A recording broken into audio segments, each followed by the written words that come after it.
The elections are just around the corner, so how is this going to impact the business leader who wants to start outsourcing, specifically outsourcing to the African continent? In this short video, I break down my predictions if outsourcing to African countries is going to increase or decrease depending on which candidate wins. So let's dive in. If President Trump wins, outsourcing to the African continent is going to decrease, and that's for multiple reasons. First, because Africa is not on Trump's radar. During his time as president, he made 0 trips to the African continent, and this is pretty unusual considering Biden, Obama, and several other presidents usually visit at least one country during their time as president, if not multiple countries and multiple different trips. So because Africa is not on his radar, he is not going to be talking about it, putting it in the media, or doing anything to make business owners more aware of the ability to hire from the African continent and the need to do business with Africa. Now, number 2, during his time as president, President Trump referred to Haiti and African countries as whole nations. Now, this is a direct quote. So if you have a president who's speaking about an entire continent in a negative light, including his other recent comments on Haitian immigrants, they're eating the dogs, the people that came in, they're eating the cats. We can expect that he's not going to say anything good about African countries, which again is not going to incentivize or encourage business owners to look at this continent in a different light. And finally, because President Trump is intending to enact tariffs on products, while this wouldn't touch outsourcing, the idea of taxing anything from a foreign country is also probably not going to put outsourcing in a good light.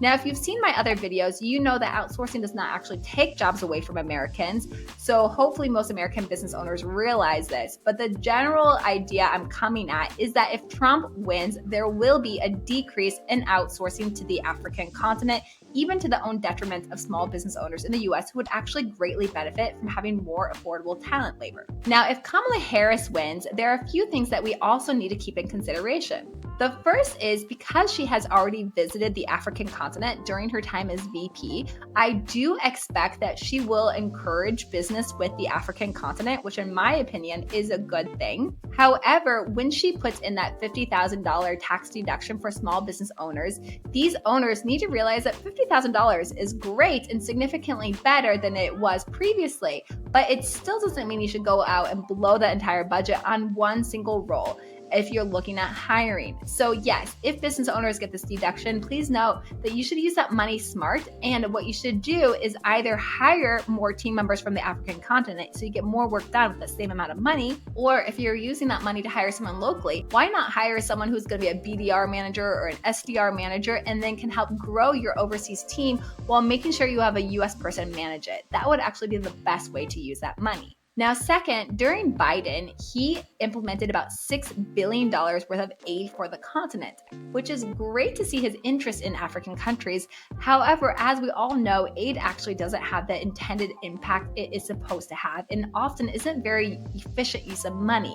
So if Kamala Harris becomes president, I do predict that we'll see more funding for the African continent. That's probably not going to include outsourcing.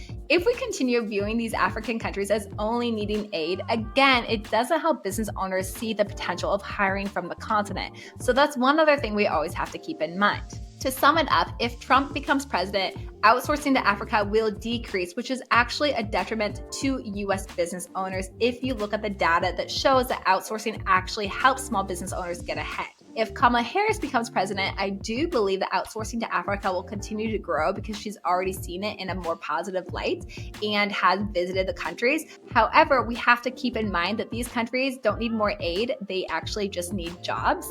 And that if you are getting a tax deduction, the best thing you can do is to hire from the continent or to hire locally a US SDR or BDR manager to grow your offshore teams.